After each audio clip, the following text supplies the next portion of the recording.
आणि खऱ्या अर्थानं मी माईक हातात का घेतला तर आमची मुलं बाळं आमची नातवंड आम्हाला विचारतील की बाबा रेल्वे शिर्डीवरून गेली, बाबा रेल्वे तिकडून गेली, मग त्यावेळेस तुम्ही काय करत होते, असा प्रश्न ते आम्हाला विचारू शकतात.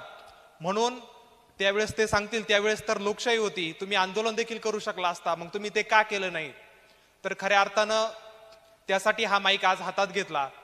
12 तारखेला जे आंदोलन होणार आहे त्यामध्ये आपल्या सगळ्यांना ताकदीनं उतरायचंच आहे. आता नाही तर कधीच नाही, ही खुणगाठ मनात बांधून आपल्याला सगळ्यांना त्यामध्ये उतरायचं आहे. खऱ्या अर्थानं जीएमआरटीचं कारण सांगण्यात येत आहे. गागरे साहेब, जीएमआरटीचं जर आपण काम बघितलं तर जीएमआरटी खगोलशास्त्रावरती संशोधन करत असते. त्याचा ह्या रेल्वे मार्गाचा किंवा आपल्याला वाटत असेल की बाबा उद्या संरक्षण खातं आहे, डिफेन्स, त्याला ते काही तिकडून जर एखादा अणुबॉम्ब जर निघाला तर ते डिटेक्ट करतं त्याचा, आणि जे अणुबॉम्ब आहे याचा कोणताही संबंध नाही. म्हणजे आपली सुरक्षा व्यवस्थेचा आणि त्या जीएमआरटीचा काडी मात्र संबंध नाही. त्यांचं जे काम चालतं हे आकाशात नक्की काय हालचाली घडत असतात त्याच्यावरती त्याचं काम सुरू आहे. आजपर्यंत आपल्याला जीएमआरटी म्हणजे आपल्या मनात असं वाटत होतं की बाबा ते आपल्या आर्मीचा काही विषय आहे का किंवा सुरक्षेविषयी काही आहे का. मात्र जीएमआरटीचा जो विषय आहे तो खगोलशास्त्रावरती आधारित आहे, त्यांचं ते संशोधन चालतं. आणि खऱ्या अर्थानं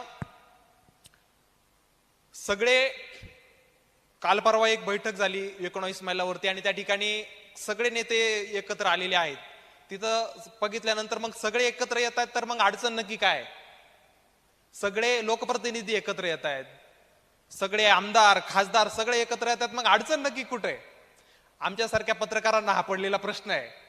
खऱ्या अर्थानं अनेक असे जे नेते आहेत ते रोज आपल्या मुख्यमंत्री महोदयांबरोबर फिरणार आहेत, रोज पालकमंत्र्यांबरोबर फिरणार आहेत, मग अडचण नक्की काय आहे.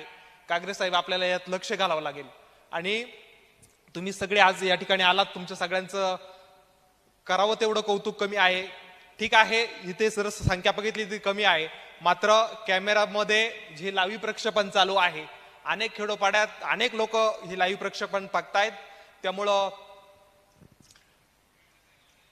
ह्या प्रक्षेपणाच्या माध्यमातून देखील मी सगळ्यांना सांगू इच्छितो की 12 तारखेला आपण मोठ्या संख्येने उपस्थित राहा. मला बोलण्याची या ठिकाणी संधी दिली, खूप खूप धन्यवाद.